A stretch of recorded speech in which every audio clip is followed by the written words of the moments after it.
তাণ্ডব বয়কট, তাণ্ডব বয়কট, তাণ্ডব বয়কট।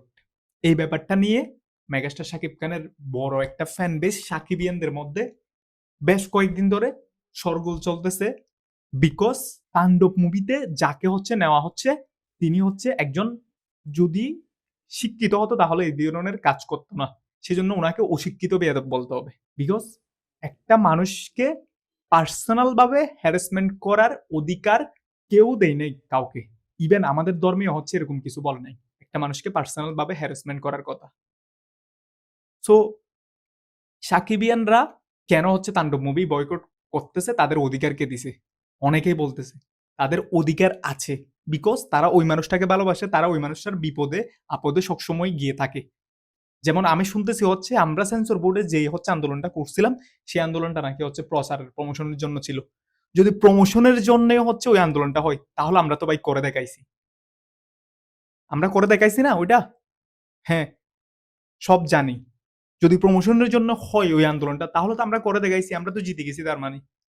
সো এই যে বর্তমানে যা কিছু হচ্ছে শাকিব খানকে নিয়ে, এগুলার জন্য যদি আমাদেরকে আন্দোলনে নামতে হয়, তাহলে আমরা কিন্তু রাজি, সেটা যত বড় প্রেসিডেন্ট হোক না কেন।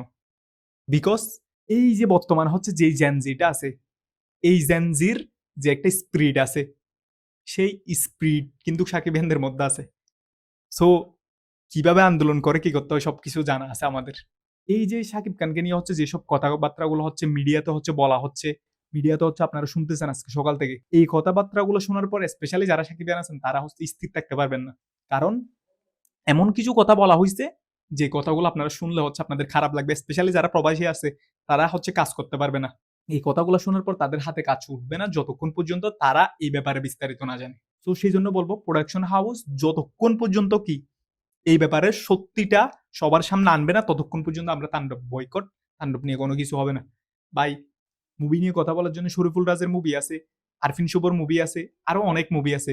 পারলে হচ্ছে ভাই ফানি ভিডিও তৈরি করবো, পারলে হচ্ছে ফুটবল নিয়ে কথা বলবো, তারপরে হচ্ছে তাণ্ডব নিয়ে আর কথা বলতাম না, যতক্ষণ পর্যন্ত সবকিছু ক্লিয়ার ভাবে সামনে আনা নেই।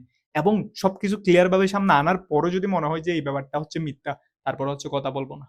সত্যি বলতে একটা কথা আপনাদের আজকে বলা উচিত আমি মনে করি, যখন হচ্ছে বিজয় আর আমার হচ্ছে কিছু ফুটেজ হচ্ছে কি, আরো অনেকজন ছিল আমাদের সাথে সাকিবিয়ান, কিছু ফুটেজ হচ্ছে অনলাইনে ভাইরাল করা হয়েছিল সোশ্যাল মিডিয়ায়, ঠিক যখন হচ্ছে নিশুর সাথে আমাদের ওই ছবিগুলো তোলা হচ্ছে, তখন হচ্ছে আমি মনে করছি ওই ছবি অথবা ভিডিওগুলো হচ্ছে শাহরিয়ার শাকিল নিজের পেজ থেকে আপলোড করবে, কিন্তু নিজের পেজ থেকে আপলোড করে নাই।